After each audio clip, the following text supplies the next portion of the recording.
Usually when we picture a 19th century historical figure, our minds default to these very stiff, formal, almost aristocratic portraits. Right, like very posed. Exactly. We think of Abraham Lincoln looking super distant and burdened, or, Walt Whitman looking wildly poetic. But I want to start with this really surprising visual fact. In the 19th century, the most photographed American wasn't Abraham Lincoln. Oh, really? Yeah, he wasn't Lincoln. It wasn't Walt Whitman or Ulysses S. Grant. It was actually a man born into slavery who intentionally and very deliberately never once smiled for the camera. Never smiled. Wow. Not once. He stared down the lens with this incredibly stern, unflinching, just almost confrontational gaze. Which is, it was a deeply conscious choice, rooted in a very specific philosophy of representation. He wanted to combat the racist caricatures of the era. Right, because of what popular culture looked like back then. Exactly. This was the age of minstrelsy, of that horrific, happy slave myth that was being propagated by popular culture, just to justify human bondage. So he believed that the camera, unlike the deeply flawed society he lived in, well, it couldn't lie about a black man's fundamental humanity. It's just a raw capture of truth. Yeah, when you look at those photographs, you are not just looking at a portrait. You are looking at someone who understood the sheer, undeniable power of visual truth as a weapon against systemic oppression. And we are, of course, talking about Frederick Douglass, born Frederick Augustus Washington Bailey, and that is the mission of our deep dive today. Because we all know the name, right? Yeah, the bronze statues, the school's named after him. Exactly, the broad strokes of his legacy. But today, we are exploring the actual human being. We've got a massive stack of sources for this, including his own incredibly detailed autobiographies. Like Narrative of the Life of Frederick Douglass, and My Bondage and My Freedom. Yeah, alongside some recent historical analyses of his relationships, his escape routes, and his political evolution. So we're looking at a man who literally fought his way out of bondage, became a brilliant statesman, and, challenged U.S. presidents to their faces. Survived bitter public controversies, too. Radically changed the American conscience. To really grasp the magnitude of his journey, though, you kind of have to strip away everything you take for granted about your own foundational identity. Yeah. This is a story of profound, almost unimaginable self-creation. I really want you, listening to this, to imagine for a second not even knowing your own birth date. He eventually chose February 14th as his birthday, simply because he had this fleeting, distant memory of his mother calling him her little Valentine. Just a heartbreaking detail. Imagine having to systematically build your own identity, like picking your own last name out of thin air, and literally forging your own freedom from absolute scratch. Okay, let's unpack this. What's up? Because this is a story that proves, in the most visceral way possible, why knowledge truly is power. Absolutely. And to understand the statesman who would go on to advise Abraham Lincoln, well, we have to figure out how that boy, who was intentionally kept in the dark, first found the light. Right, so we have to travel back to the eastern shore of the Chesapeake Bay, down in Talbot County, Maryland. He was born around February 1818. Most likely in his grandmother's incredibly modest cabin, right? Yes, and from the very first moments of his existence, his life is just defined by ambiguity and a very intentional systemic trauma. Because the institution of slavery wasn't just about forced labor. No, it was psychological. Exactly. It was about the psychological dismantling of the family unit. I was reading in the sources about his mother, Harriet Bailey, and the family dynamic is just shattering. He is separated from her when he is just an infant. And my understanding is that this wasn't some tragic accident of a sale, but a common, deliberate practice in that part of Maryland. Yeah, to break the maternal bond before it could even form. He later wrote that he didn't even remember ever seeing his mother by the light of day. She was enslaved on a completely different plantation about 12 miles away. 12 miles? That's a massive walk. After working from sunrise to sunset in the fields, she would make this exhausted, terrifying trek in the dead of night just to lie down with him, just to get him to sleep. Wow. But long before he woke up, she would be gone. She had to walk those 12 miles back to be in the fields before the overseer's whip cracked at dawn. He only saw her a handful of times before she died when he was just 7 years old. The psychological toll of that, of your mother essentially being a phantom of the night, that is a heavy foundation for a child. And then there is the chilling reality regarding his father. The historical consensus, and what was widely whispered on the plantation at the time, was that his master, a white man, was his father. He actually wrote that in his first autobiography, didn't he? He did. He wrote, quote, "My father was a white man, But for the rest of his life, he searched in vain for the actual name or confirmation of his true father. So he is left living with his maternal grandparents. His grandmother, Betsy, who was enslaved, and his grandfather, Isaac, who was free, right? I really want to get into the physical conditions of this early childhood because Yeah. I think it strips away any sanitized version of history that we might hold on to. Oh, the deprivation was absolute. Years later, when he returned to Talbot County as this wealthy, internationally renowned diplomat, he spoke to a local school and described the reality of his childhood. He talked about a little boy with no one to truly protect him, who slept on a dirt floor in a drafty hovel. Just freezing. In the freezing Maryland winters, this boy would literally crawl headfirst into a rough cornmeal bag, leaving his bare feet in the warm ashes of the dying fire just to keep from freezing to death. He didn't even have pants. The sources describe him wearing just a coarse tow linen shirt that basically reached his knees. He talked about roasting an ear of corn just to stop the ache of hunger, Crawling under the barn to hunt for stray eggs. and literally fighting the plantation dogs for the crumbs that fell under the kitchen table. Like, how does a child survive that level of physical and emotional starvation and not just completely shut down? It requires a profound internal resilience that, frankly, most of us just can't fathom. But at age 6, another layer of trauma hits. He is separated from his grandparents. Taken away from the only sliver of stability he knew. Exactly. And moved to the Maine White House plantation. He witnesses horrors there that scar him deeply. However, the defining pivot of his young life happens a few years later, around age 12, when he is sent away to Baltimore to serve a man named Hugh Auld and his wife, Sophia Auld. Going from a remote, brutal plantation to a bustling port city like Baltimore has to be a massive psychological shift. Like, the environment completely changes for him. Totally. He goes from a dirt floor and fighting dogs to a house where Sophia Auld actually sees to it that he is properly fed, clothed, and gets to sleep in a real bed with sheets and a blanket. It's a different universe for him. Yeah, he described her in his writings as a kind, tender-hearted woman who initially treated him the way one human being ought to treat another. He actually felt incredibly lucky to be in the city. He noted that enslaved people in Baltimore were treated almost like free men compared to the absolute horrors of the rural plantation. And you have to understand, Sophia Auld had never owned a slave before. She didn't possess the deeply ingrained, hardened psychology of a seasoned enslaver. So when she sees this bright, inquisitive 12-year-old boy, her natural inclination is to teach him. She starts teaching him the alphabet, right? Exactly. She introduces him to the foundational building blocks of literacy. But the moment her husband, Hugh Auld, discovers what is happening, he explodes. Just shuts it down completely. Immediately. He forbids her from ever teaching him again, arguing that literacy would completely ruin an enslaved person. He explicitly said that knowledge unfits a child to be a slave. Which is just the most magnificent backfire in the historical record. Hugh Auld thinks he's putting up a wall to trap this kid, but he's actually handing Douglass the ultimate key. What's fascinating here is that Douglass later referred to Hugh Auld's ban as the first decidedly anti-slavery lecture he had ever heard. Wow, really? Yeah.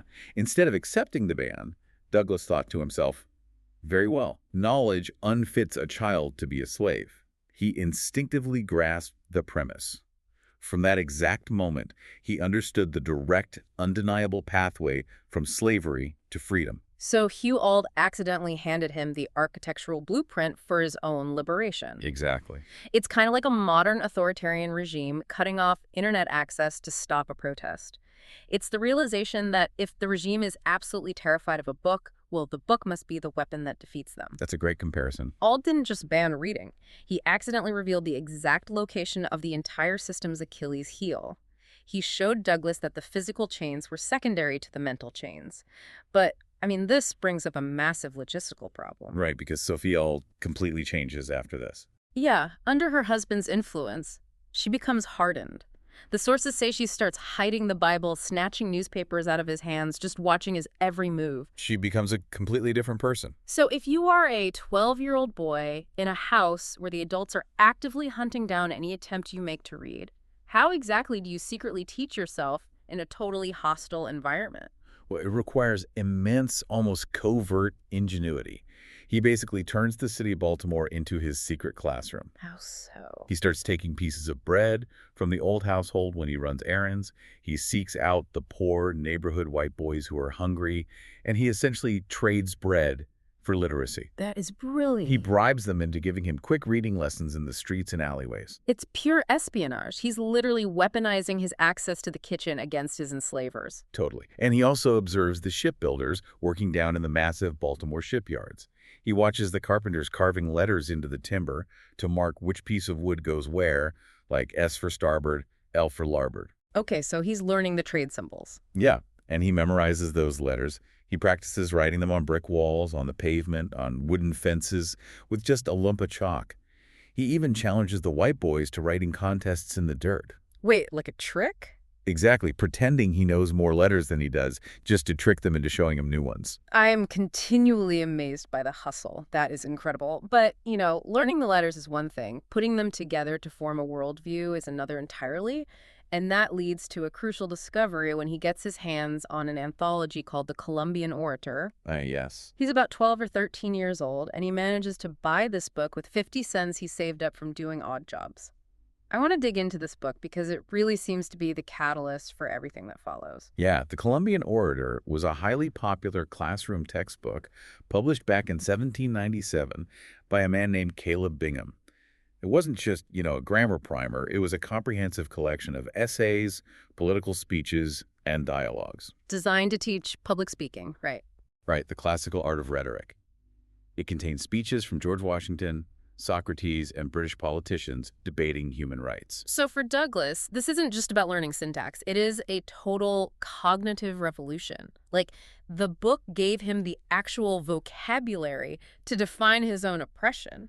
Exactly. He had these profound feelings of injustice burning inside him since he was a child, but the Columbian Orator gave him the philosophical framework and the exact words to articulate the concept of human rights. And one of the pieces in the book is a dialogue between an enslaved person and their master, Right. where the enslaved person uses pure logic to dismantle the master's arguments for slavery, resulting in his emancipation. Reading that must have been like finding a map out of a labyrinth. It validated his deepest internal convictions. He started reading newspapers, political pamphlets, basically anything he could scavenge. And as his mind expanded, so did his acute understanding of the deep systemic injustice of his condition. It's a painful awakening, though. It really is. He later wrote that learning to read had become a curse rather than a blessing, because it opened his eyes to his wretched condition without providing an immediate remedy. He could see the horizon, but he was still locked in a cage. Yes. By the way, he later learned that his mother, Harriet, had also been literate. Oh, wow. Yeah. Really? He took immense pride in that fact, later stating that he attributed his love of letters and his intellectual drive not to his white paternity, as the racist assumptions of the day would suggest, but to the native genius of his black mother. That is so powerful. So he liberates his mind. He has the vocabulary. He understands the philosophy of freedom. But having a completely liberated mind trapped inside an enslaved body, that creates incredible, unsustainable friction. Because he can't pretend anymore. Exactly. His enslavers start to notice. They look at him and realize he is becoming what they would call unmanageable. The quiet compliance is gone. And so the systemic machinery of slavery decides it needs to break his physical spirit to force it to match his captive status. And this brings us to 1833, when Douglass is a teenager, about 15 or 16 years old. Thomas Auld takes him back from the relative freedom of Baltimore to the rural Eastern Shore. Which is a huge downgrade for him. Massive. Thomas Auld finds Douglass defiant and decides this teenager needs to be strictly disciplined. So he rents Douglass out for a year to a man named Edward Covey. Edward Covey? Yeah, Covey was a relatively poor farmer, but he commanded a very specific, terrifying reputation in the area. He was known professionally as a slave breaker. I want to pause on that phrase, a slave breaker. It's a job title utterly dedicated to the psychological and physical destruction of another human being. It's horrific. It implies a systematic approach, like breaking a wild horse, aimed at extinguishing any spark of autonomy or self-worth, and Covey immediately goes to work on Douglass. The abuse is relentless. It's calculating and barbaric. Covey is erratic. He sneaks around the fields to catch the enslaved workers off guard, creating an atmosphere of constant paranoia. So you never know when he's watching. Right. And he whips Douglass so frequently and so severely that his deep wounds barely have a chance to scab over before the next beating tears him open again. That is just brutal. Douglass later wrote about this horrific period with devastating, raw honesty. He said the frequent whippings broke his body, his soul, and his spirit. He looked at himself during this time, exhausted, bleeding, stripped of hope, and described himself as a man transformed into a brute. So the spark of rebellion, that fierce intellectual fire he had so carefully kindled in the alleys of Baltimore, was nearly entirely extinguished. By pure, unadulterated physical agony and crushing labor. It has to be the darkest moment of his young life. But then comes the turning point, the climax of his youth. One hot day in August, this 16-year-old Douglass collapses in the field from exhaustion and sickness. And Covey beats him for collapsing. Douglass actually escapes and runs to Thomas Auld's to beg for protection, right? But Auld sends him right back. And upon his return, something inside Douglass finally snaps. The absolute limit is reached. He reaches a psychological precipice where he simply refuses to be beaten anymore. When Covey attempts to tie him up for another whipping, Douglass fights back. Wow. And it isn't just a quick scuffle. It turns into a massive, prolonged, agonizing physical confrontation that lasts for hours. Hours? Yes, they are grappling in the dirt, fighting for ultimate control. And Douglass, fueled by a primal need for survival, wins. He fights off the slave breaker. He establishes physical dominance. And the profound result is that Covey never lays a finger on him again for the rest of his time there. The mechanics of this outcome are absolutely wild to me. Let's look at the psychology of this moment, because I keep asking myself, why didn't Covey just kill him? Or why didn't he drag him to the authorities? It's a great question. I mean, a 16-year-old enslaved boy just beat up his master in the antebellum South. Under the strict laws of the time, that was a guaranteed death sentence, or at the very least, he would be sold down to the brutal cotton plantations of the Deep South, never to be heard from again.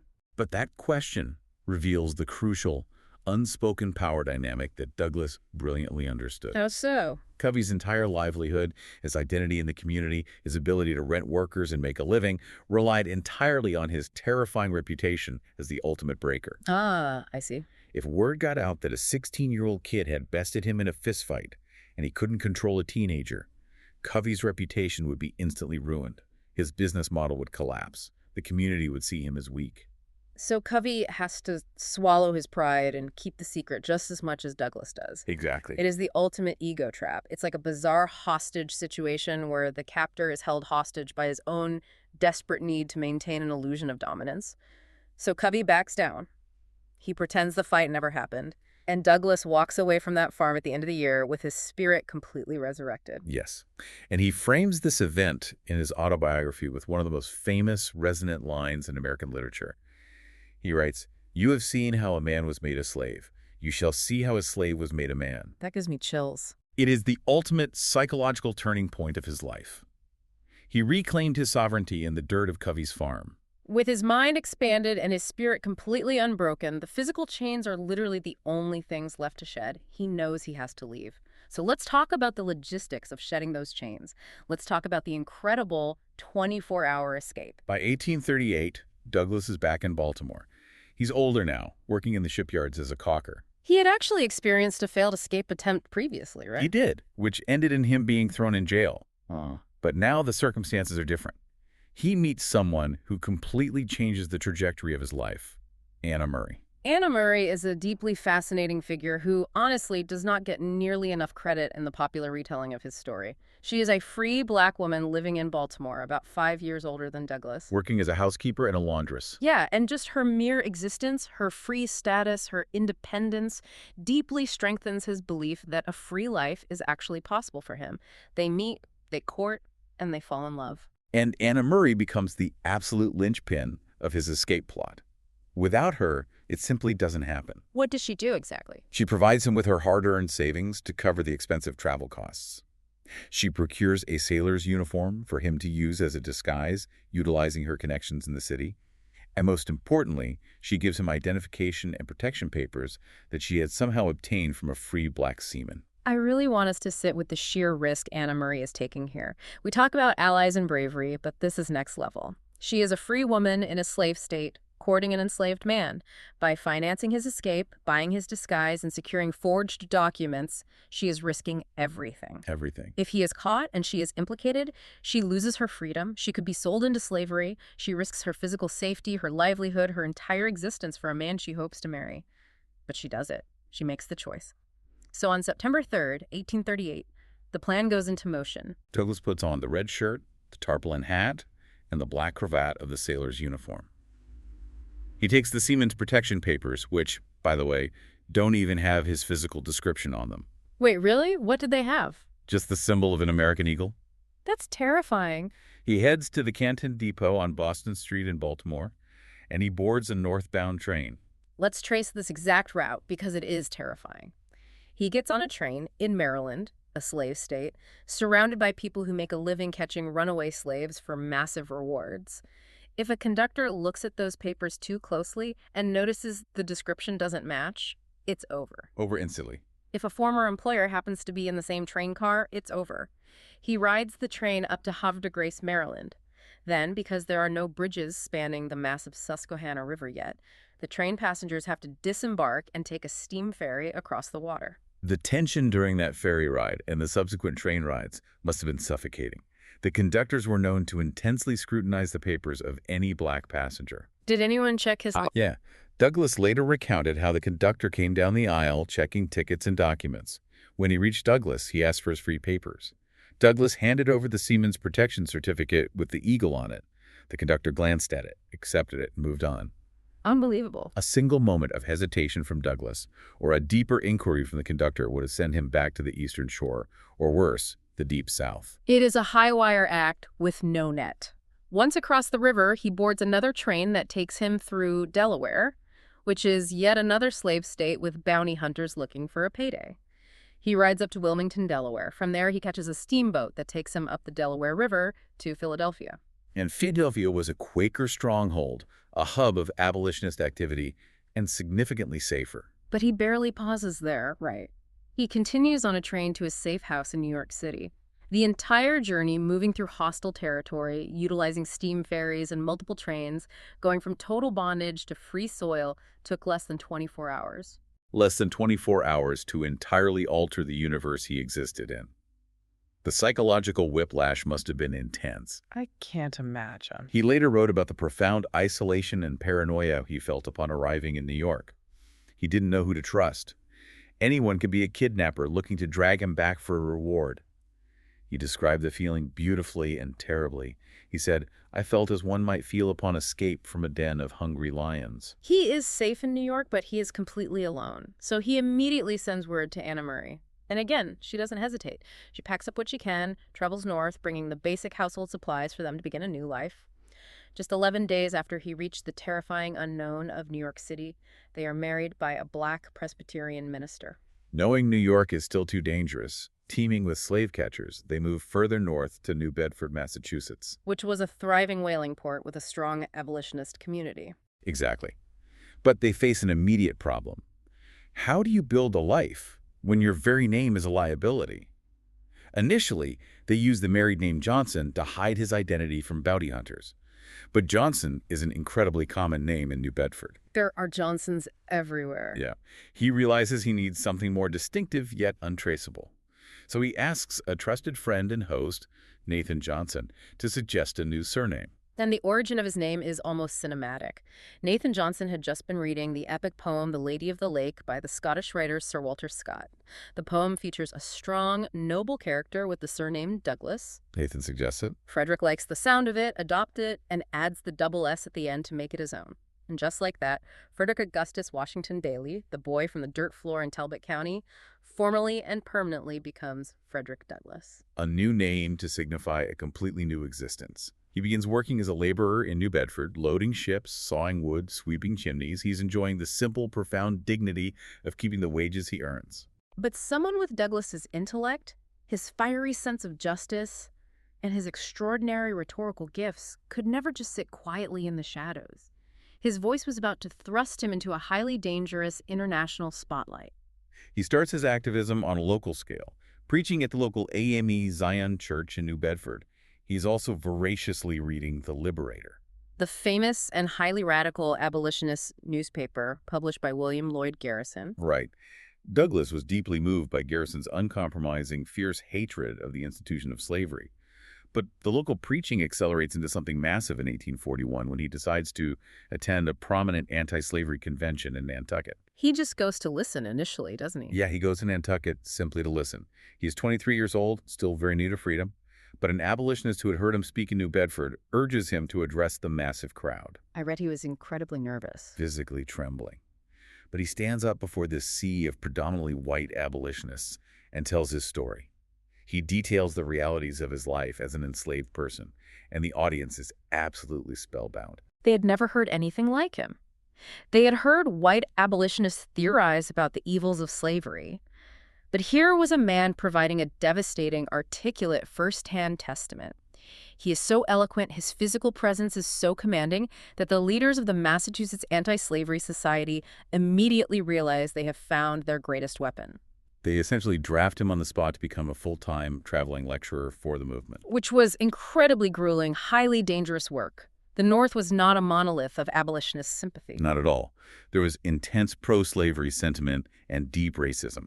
In 1843, he joins a grueling 6-month speaking tour called the 100 Conventions Project, traveling across the eastern and midwestern United States. The threat of violence is constant. Like what happened in Indiana. Right. In Pendleton, Indiana, an angry mob of pro-slavery sympathizers armed with clubs and stones attacks the speakers. They chased Douglass down and brutally beat him. His right hand was severely broken in the attack, and because it was not set properly by a doctor, it healed incorrectly and bothered him for the rest of his life. He literally carried the physical scars of his activism. But the danger he faced wasn't just from physical mobs throwing stones. The greatest risk to his safety actually stemmed from his own intellectual brilliance. So? When he spoke to white audiences in the North, many of them simply refused to believe his story. They listened to his expansive vocabulary, his complex philosophical arguments, his flawless grammar, and their deeply ingrained prejudices took over. They thought, there is no way this incredibly cultured, brilliant orator was ever a slave. The system degrades people, it doesn't produce scholars, he must be an imposter, a freeborn northern black man hired by the abolitionists to put on a show. Wow.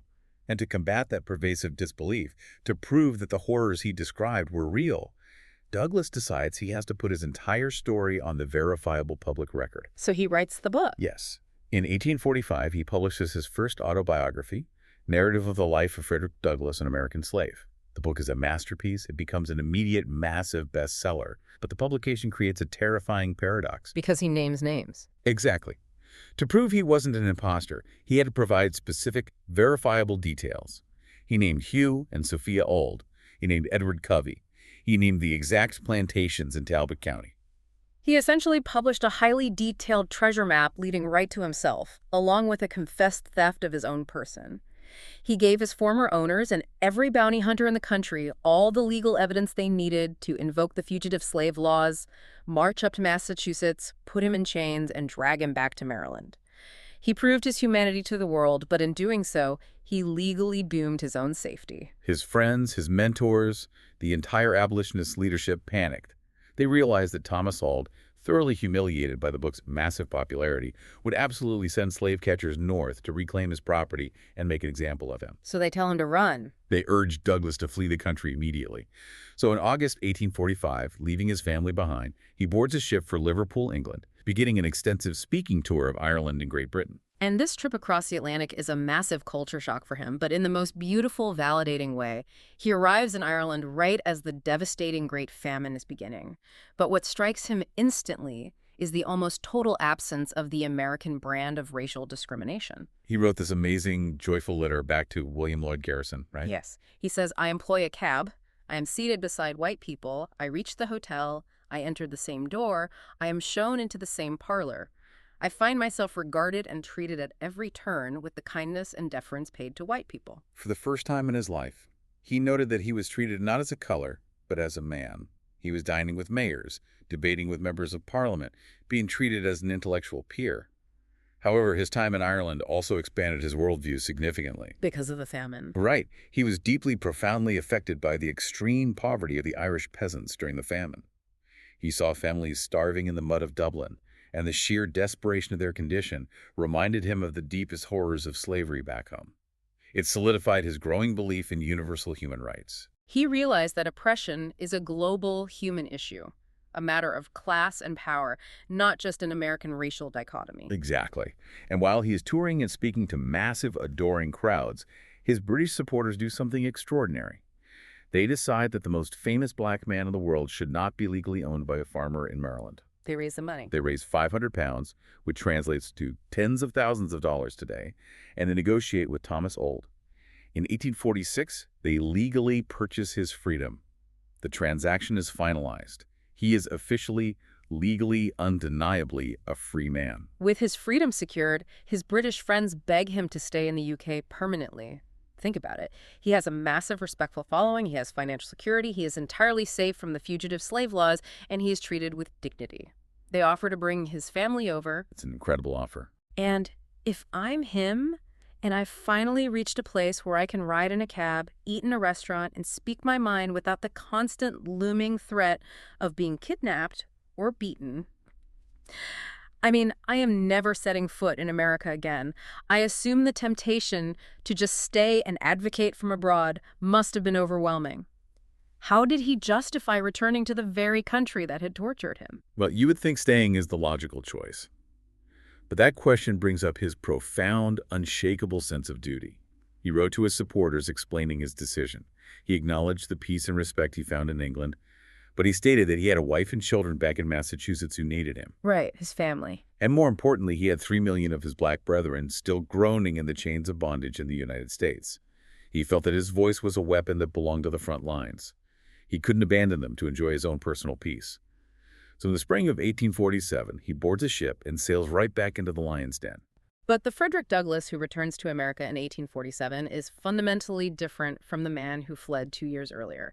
He is no longer just a talented pupil of the abolitionist movement. He is an international celebrity. He has independent financial backing from his English supporters, and most importantly, he is ready to become an independent political thinker. He is no longer willing to just be the narrator of his past. He wants to be the architect of the future. And that drive brings us to the intense ideological divides that would fracture the movement. When Douglass returns, he decides to use the funds raised by his English supporters to start his own abolitionist newspaper. He names it the North Star, referencing the star that guided escaping slaves to freedom, and he bases it in Rochester, New York, far from the abolitionist headquarters in Boston. The motto he chooses for the paper is incredibly beautiful and sweeping. Right is of no sex, truth is of no color.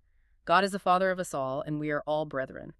But starting this paper causes a massive, painful rift with his former mentor, William Lloyd Garrison. We need to unpack this split because it is a masterclass in political strategy versus ideological purity. Garrison was the heavy hitter, the undisputed pioneer of the abolitionist movement. But Garrison was a radical purist. Garrison believed that the U.S. Constitution was an inherently irredeemably pro-slavery document. He called it a covenant with death and an agreement with hell. Right. And to be perfectly fair, looking at the document objectively at the time, Garrison had very strong arguments. The Constitution contained the 3/5 Compromise, which gave the Southern slave states outsized political representation in Congress based on their enslaved populations. It protected the international slave trade for 20 years until 1807. It contained the Fugitive Slave Clause, which mandated the return of escapees. Garrison's stance was so extreme that he famously burned copies of the Constitution in public. His political motto was, "No union with slaveholders." He believed the North should secede from the South to wash its hands of the sin of slavery. Initially, when Douglass was first lecturing, he dutifully agreed with Garrison. He echoed those sentiments. But as he began editing his own paper, reading more widely, and engaging with legal theorists like Lysander Spooner and Gerrit Smith, his views began to drastically evolve. Douglass started to analyze the actual text of the Constitution, not just the intent of the slaveholding founders. Right. How exactly did Spooner's argument work to change Douglass's mind? How do you look at a document written by slaveholders and see an anti-slavery weapon? So Spooner and Smith argued a principle of strict legal interpretation. They pointed out that the word slave or slavery never actually appears anywhere in the original text of the Constitution. Instead, it uses phrases like persons held to service. Oh, I see. Spooner argued that because the foundational law of the land explicitly recognized them as persons rather than property, while the Constitution inherently recognized their humanity. Furthermore, the Constitution guarantees every state a republican form of government and aims to secure the blessings of liberty. So Douglass adopted this view. Yeah, he began to argue that the Constitution, if interpreted strictly by its text and its stated ideals, was actually a glorious liberty document. He believed it shouldn't be burned. It should be wielded as a powerful legal weapon against the South to demand emancipation. The practical, impartial reality of this ideological rift is fascinating. Garrison felt that participating in the political system, voting, or staying in the Union, made Northerners morally complicit in the violence of slavery. He wanted to keep his hands clean. But Douglass looked at Garrison's demand to dissolve the Union and realized the horrific practical consequence. If the North seceded, they would be abandoning millions of enslaved people to the complete unchecked mercy of the Southern states. Douglass argued that the North had a moral duty to stay in the Union, get their hands dirty in the political mud, and fight using the government's own machinery to give those people back their plundered rights. If we connect this to the bigger picture, it showcases Douglass's brilliant evolution into political pragmatism.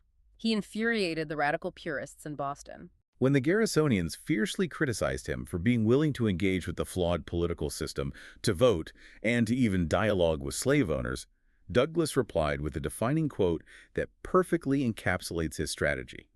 He said, "I would unite with anybody to do right and with nobody to do wrong." It is so incredibly relevant to how we view politics today. It's the ultimate debate over political purity tests. Do you refuse to participate in a deeply flawed system to maintain your moral superiority? Or do you sit down at the table with people you vehemently disagree with, knowing that compromise is the only way to move the needle even a fraction of an inch toward justice? Douglass chose the needle. He chose pragmatic action over pure theory. And his vision of justice wasn't strictly limited to the abolition of slavery. He saw the profound interconnectedness of all civil rights. He understood that the mechanics of oppression were the same regardless of who was being oppressed. Which brings us to a pivotal moment in 1848 in a small chapel in Seneca Falls, New York. This is a perfect example of his intersectional activism before that term even existed.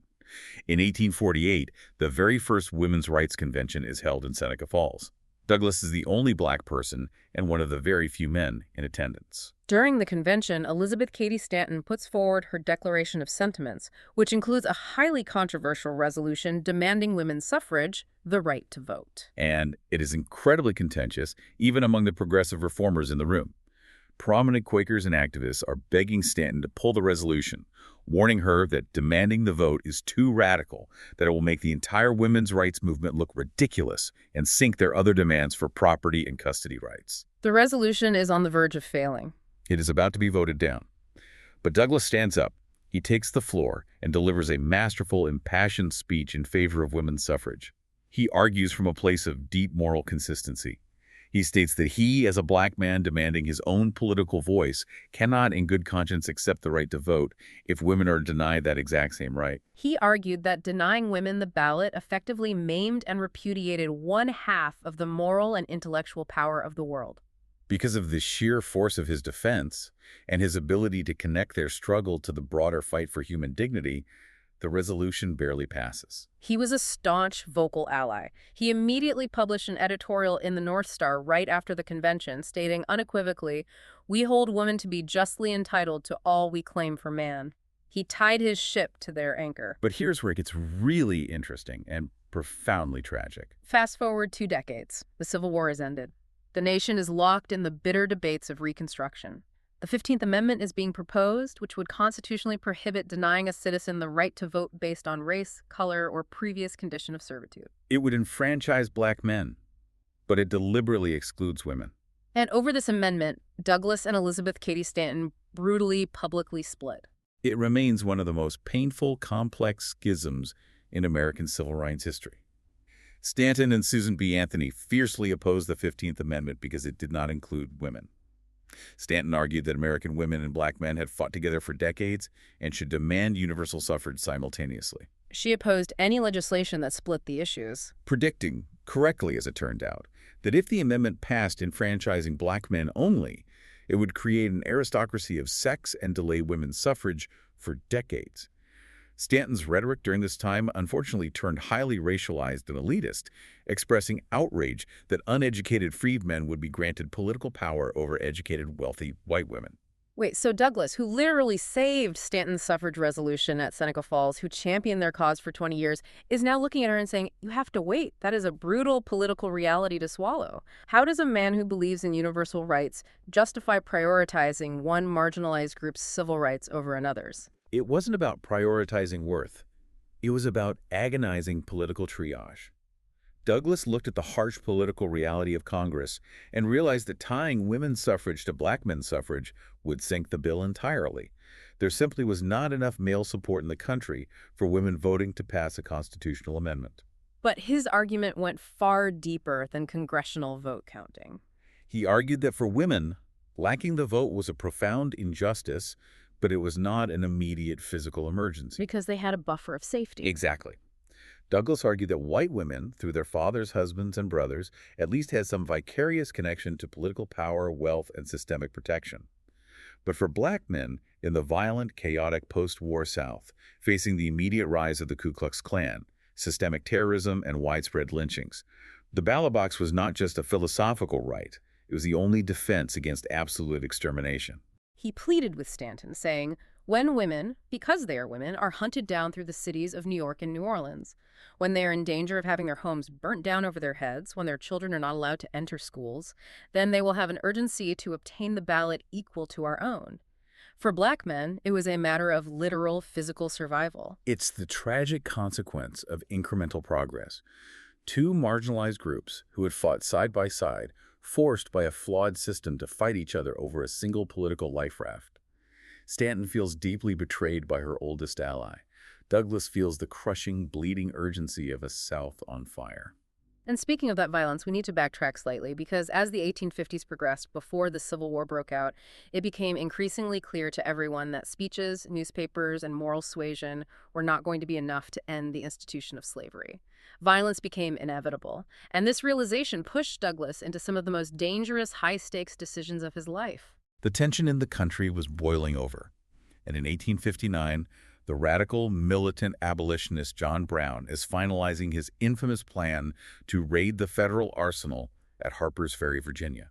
Brown's objective is to seize the weapons, flee into the Appalachian Mountains, and ignite a massive armed rebellion among enslaved people across the South. 2 months before the raid, Brown actually lives in secrecy at Douglass's home in Rochester, finalizing his plans and writing his provisional constitution. And then there's this incredibly dramatic, almost cinematic meeting right before the raid. Douglass travels down to Pennsylvania to meet John Brown in an abandoned stone quarry in Chambersburg. It's totally clandestine. The atmosphere must have been electric with danger. Brown practically begs Douglass to join him on the raid. They sit in this quarry and argue intensely for a day and a night. Brown knew that having the most famous black man in America by his side would serve as a powerful rallying cry for enslaved people to rise up. But Douglass, despite his deep respect for Brown's absolute commitment to the cause, refuses to go. He coldly analyzes the logistics. He tells Brown that attacking a federal arsenal is vastly different from attacking a plantation. It is a direct assault on the United States government. Douglass calls it a suicide mission, a perfect steel trap that will turn the entire country against them and result in a massacre. Douglass makes a pragmatic choice to stay alive and fight another day. But remarkably, a man who had traveled to the quarry with Douglass, a fugitive slave named Shields Green, whom Douglass was sheltering, listens to this entire debate.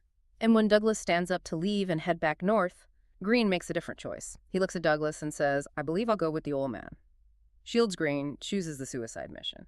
It highlights the agonizing choices facing black men at that moment. Shields Green did go with Brown, and Douglass's strategic assessment was entirely correct. The raid was a tactical disaster.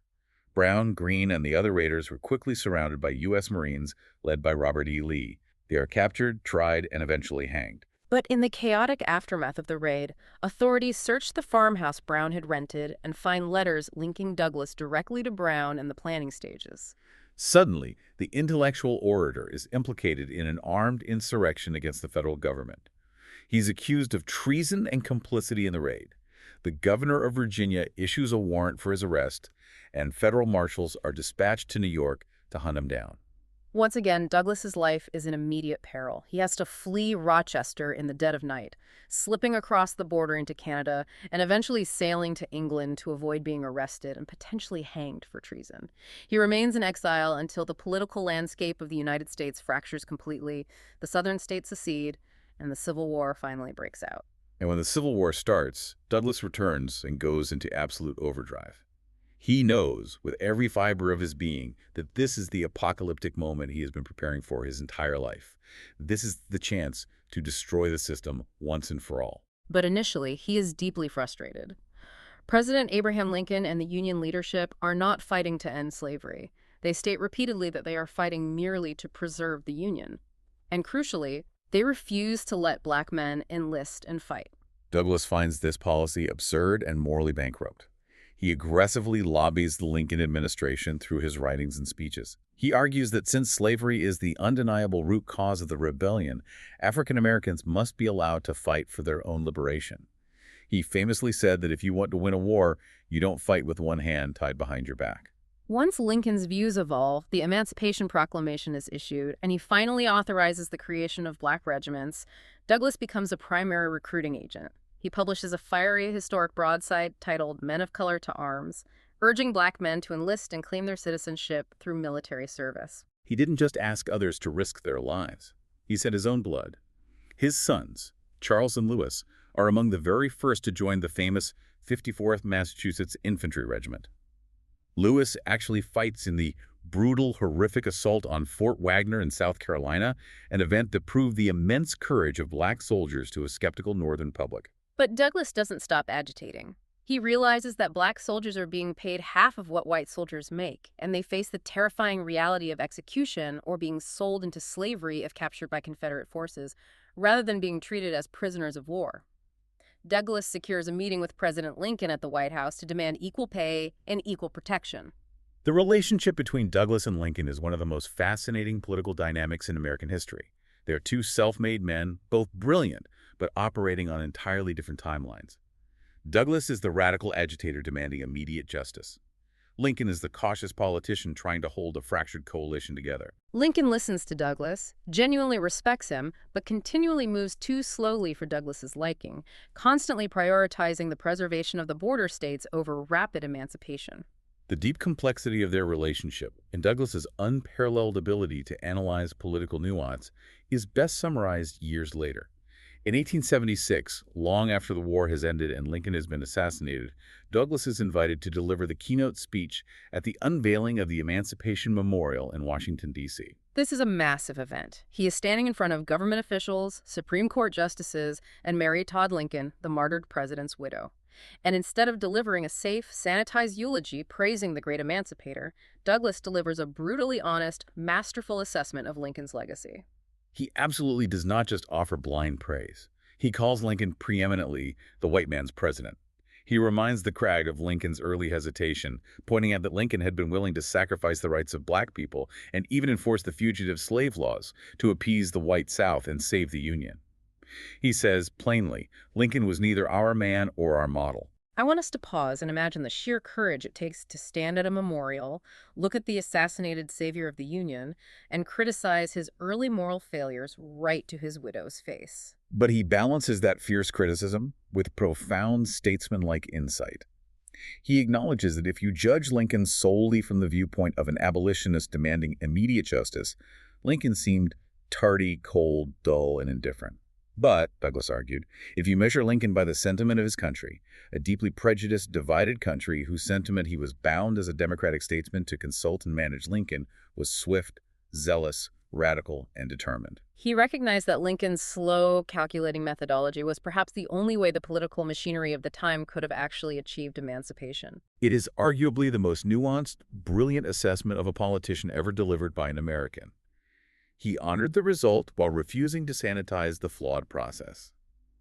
And Mary Todd Lincoln was reportedly so moved by his honesty, his intellectual rigor, and his ultimate deep respect for her husband's burden that she later sent Douglass a gift, Lincoln's favorite walking stick, a stick Douglass kept and cherished for the rest of his life. It speaks to Douglass's extraordinary capacity to hold complex, seemingly contradictory truths simultaneously. He could demand absolute justice while understanding the messy mechanics of political reality, and that complexity wasn't reserved just for his public life. Beyond the towering statesman was a private man whose personal life was equally intricate, heavily scrutinized, and full of its own contradictions. Let's pivot and look at the man behind the podium. Let's look at his family life. He was married to Anna Murray for 44 years. We discussed her immense bravery in financing his escape. She supported him while he transformed from a fugitive into a global icon. She managed their home, raised their 5 children, and provided the stable foundation for his activism. But she largely remained in the background. She never learned to read or write fluently. She wasn't the intellectual sparring partner that some of his highly educated activist colleagues were. And when she passed away in 1882, the loss absolutely devastated him. It plunged him into a deep depression. During his long marriage to Anna, however, his close professional and intellectual relationships with other, often white women, caused frequent scandals and gossip in the press. The most notable of these was Audley Assing, a highly educated radical German journalist who initially came to Rochester to translate his autobiography into German. Their intellectual connection was intense. For over 2 decades, she often lived in the Douglass home for months at a time, serving as his intellectual and emotional companion. The dynamic in that house must have been incredibly tense. The historical sources show that Assing openly despised Anna Murray. She viewed Anna as intellectually inferior and vainly, desperately hoped that Douglass would eventually divorce his wife to marry her, which, to his credit regarding his loyalty to Anna, he never did. But the story of Audley Assing ends in tragedy. When Anna finally dies in 1882, Assing, who's back in Europe, assumes this is finally her moment. She waits for him to ask her to return, but he doesn't. Instead, in 1884, nearly 2 years after Anna's death, Douglass marries someone else entirely. He marries Helen Pitts. Helen was his secretary while he was working as the recorder of deeds in Washington, D.C. When Assing, who is already suffering from terminal breast cancer, hears the news of his marriage to Helen, the betrayal is too much to bear. She commits suicide in a public park in Paris. Yet, remarkably, her will reveals that she still left Douglass a massive $13,000 trust fund and her extensive personal library. The personal drama is Shakespearean, but the marriage to Helen Pitts provokes a massive, immediate public and family backlash. Helen was nearly 20 years younger than Douglass, and she was white. In the 1880s, an interracial marriage of this profile was explosive. Helen's own abolitionist family was so scandalized they completely stopped speaking to her.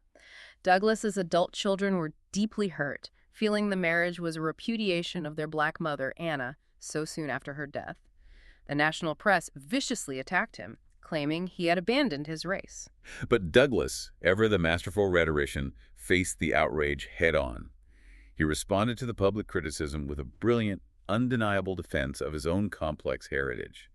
He calmly stated that his first marriage had been to someone the color of his beloved mother, and his second marriage was to someone the color of his father. With that single sentence, he highlighted the hypocrisy of a society that condemned his marriage while ignoring the systemic reality of white paternity during slavery. It completely short-circuited the racial outrage of the era. During these final decades of his life, he transitions from an outside agitator to an inside player. He takes on several high-profile, trailblazing government roles. He is appointed as the U.S. Marshal for the District of Columbia, making him the first black man to require Senate confirmation for a presidential appointment. He serves as the Recorder of Deeds, and later he is appointed as the U.S. Minister Resident to Haiti. But even within the halls of power, he maintains his fierce moral independence. His time in Haiti is a perfect example. In 1891, he actually resigns the diplomatic post because he felt the U.S. government, driven by expansionist greed, was trying to aggressively bully the Black Republic of Haiti into giving up a strategic naval port at Mont-Saint-Nicolas. Douglass flatly refused to be a tool of American imperialism against a sovereign black nation, so he walked away from the prestigious position. He was never afraid to stand alone, even when it meant alienating his own community. During the Exoduster movement of the late 1870s, where thousands of desperately poor black Americans were fleeing the rampant violence and sharecropping peonage of the South to seek new lives in Kansas, Douglass took a highly unpopular stance. He spoke out vehemently against the mass migration. He argued that the government shouldn't just help them flee, it should protect them where they lived. He believed that fleeing the South was akin to surrendering their constitutional rights to the violence of the mob. He argued they should stay, plant their feet, and fight for their rights on the soil they had built with their own labor. He was actually heavily booed by black audiences for this stance, who felt he was out of touch with the immediate, deadly reality they faced. He was a man of deep, unyielding convictions, even when they contradicted the crowd. He was a complex tapestry of a human being. He was deeply spiritual, keeping busts of prominent philosophers alongside Bibles in his home, but he fiercely, relentlessly criticized religious hypocrisy. He famously called pro-slavery clergymen wolves in sheep's clothing, arguing that the Christianity of the American church was a corrupt counterfeit of the Christianity of Christ. He publicly claimed to be a strict teetotaler to promote the temperance movement, yet his close friends knew he secretly loved to smoke fine cigars in his study. He was brilliant, flawed, occasionally stubborn, fiercely loyal, and utterly, beautifully real. Which brings us to the final days of an almost incomprehensible life journey. On February 20th, 1895, at the age of 77, Frederick Douglass is still doing the work. He attends a meeting of the National Council of Women in Washington, D.C. When he's spotted in the crowd, he is brought up to the platform, and the entire convention rises to give him a massive standing ovation, honoring his lifetime of allyship. He goes home to his estate, Cedar Hill, that evening. He is in the hallway, animatedly describing the events of the day to his wife Helen, when he suddenly drops to his knees. He suffers a massive heart attack and passes away shortly after. The nation's reaction was unprecedented for a Black American. His funeral was held at the massive Metropolitan African Methodist Episcopal Church in Washington. Thousands upon thousands of people lined up in the freezing cold to view his coffin. When the service was held, Supreme Court justices, U.S. senators, and foreign dignitaries served as his honorary pallbearers. His body was then taken by train back to Rochester, New York, the city he had called home longer than anywhere else. When his body arrived, the city essentially shut down. Schools adjourned and flags flew at half-mast. He was buried in Mount Hope Cemetery, finally resting next to Anna. From a freezing dirt floor on the eastern shore fighting dogs for table crumbs to having the justices of the Supreme Court carry his coffin, it is the greatest American life ever lived. But I want to leave you with a final thought, circling all the way back to where we started this conversation. That unsmiling face. Those photographs. Douglass wrote extensively about photography. He believed it was the ultimate democratic tool for racial justice because he believed the camera could not lie. It captured the objective, undeniable truth of his humanity, an objective reality that no racist caricature, no minstrel show, no pro-slavery politician could ever erase. He banked his legacy on the absolute, unassailable truth of the visual image. He used cutting-edge technology to force the world to see him as a man. He understood that controlling the narrative meant controlling the image. He used the truth of the photograph as a firewall against the lies of the society around him. And it makes you wonder, if you look at the world we live in right now, in today's era of deepfakes, manipulated media, and AI-generated reality, where the visual image can no longer be inherently trusted, how would a man who relied on the absolute truth of a photograph fight for justice today? What tools would he use when the camera can lie? The medium might change, but his underlying blueprint for self-creation, his commitment to education, and his final piece of advice to a young activist who asked him what to do with his life remains exactly the same. Douglass looked at the young man and said, "Agitate, agitate, agitate." It is a profound reminder that the firewall of ignorance, whether built by a slaveholder or a systemic bias, is only as strong as our willingness to accept it. Look closely at what you were told you cannot read, what you were told you cannot learn, and what you were told you cannot question. Because as a 12-year-old boy in Baltimore figured out, the very thing they try to keep from you is usually the exact key to your freedom. Keep reading, keep questioning, and above all, keep agitating.